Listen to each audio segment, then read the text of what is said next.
Assalamualaikum warahmatullahi wabarakatuh.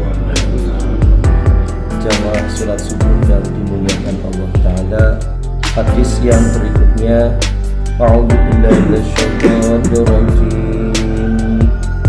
An Abi Hurairah radhiyallahu anhu qala qala Rasulullah sallallahu alaihi wasallam, laisal ghina an kasratil 'aradi walakinnal ghina ghinan nafs. Rawahu muttafaqun alaih kadafi mishkat.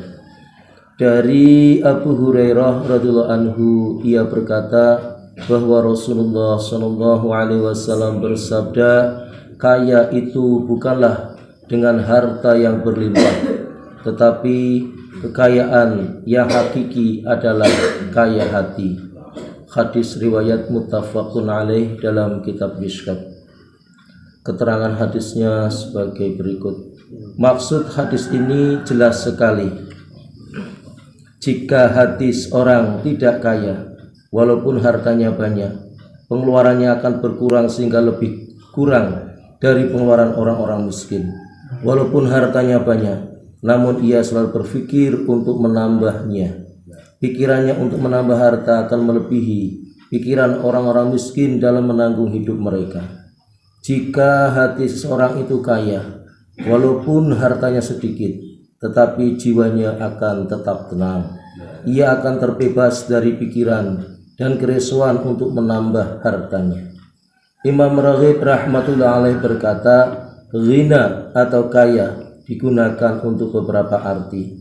Yang pertama, tidak memerlukan apapun. Berdasarkan pengertian ini, maka al-ghani yang maha kaya itu hanya Allah subhanahu wa ta'ala. Ia tidak memerlukan sesuatu apapun.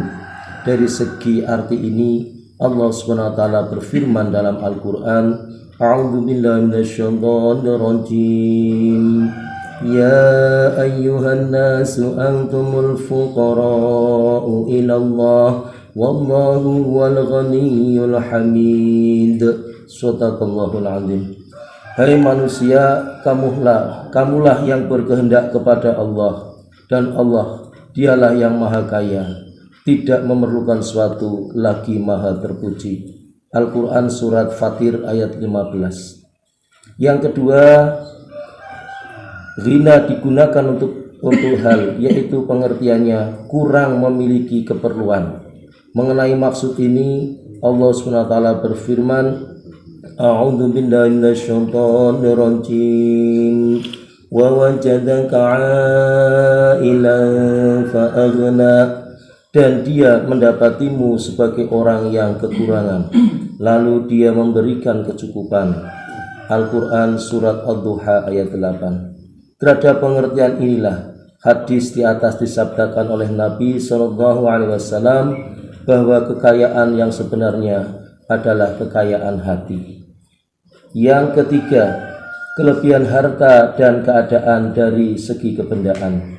Ayat Al-Quran yang berkenaan dengan pengertian seperti ini adalah a'udzu billahi minasyaitonir rajim, yasabuhumul jahilu aghniya minat ta'affuf ta'rifuhum bisimahum. Orang yang tidak tahu menyangka mereka adalah orang kaya karena memelihara diri dari meminta-minta. Kamu kenal mereka dengan melihat sifat-sifatnya. Al-Quran surah Al-Baqarah ayat 273. Maksud ayat ini adalah orang yang benar-benar berhak menerima sedekah adalah orang yang sibuk di jalan Allah SWT, dan karena mereka tidak meminta-minta. Orang yang tidak mengetahui keadaan yang sebenarnya menganggap mereka adalah orang yang kaya. Abu Dzar Al-Ghifari radhiyallahu anhu berkata bahwa Rasulullah sallallahu alaihi wasallam bersabda kepadanya, hai Abu Dzar, apakah menurutmu banyak harta itu kaya? Abu Dzar radhiyallahu anhu menjawab, ya Rasulullah, benar. Nabi sallallahu alaihi wasallam bersabda, kekayaan adalah kaya hati dan kemiskinan adalah miskin hati. Diambil dalam kitab At-Targhib. Demikianlah hakikat kekayaan adalah kekayaan hati. Orang yang bernasib baik dan beruntung saja yang dikaruniai Allah SWT sifat ini. Inilah zuhud yang sebenarnya. Barang siapa yang dalam hatinya tidak ada sedikit pun kecintaan terhadap harta, maka dialah orang kaya yang sebenarnya, walaupun ia tidak memiliki harta apapun, dan dialah orang yang zuhud yang sebenarnya. Barang siapa yang di dalam hatinya terdapat kecintaan terhadap harta, maka ia adalah orang miskin, walaupun ia memiliki banyak harta, dan ia adalah orang yang ahli dunia atau hubbud dunia. Al-Faqih Abul A'id Samarqandi rahmatullah alaih menulis untaian kata-kata hikmah dari seorang ahli hikmah, bahwa kita telah mencari 4 perkara dan dalam mencarinya ternyata kita telah salah faham.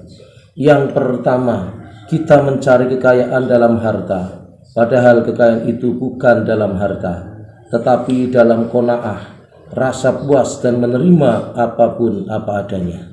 Namun kita selalu mencarinya dalam harta. Bagaimana mungkin kita akan mendapatkannya jika ternyata kekayaan itu tidak terdapat dalam harta? Yang kedua, kita mencari ketenangan dan kesenangan dalam harta yang melimpah, padahal ketenangan itu terdapat di dalam harta yang sedikit.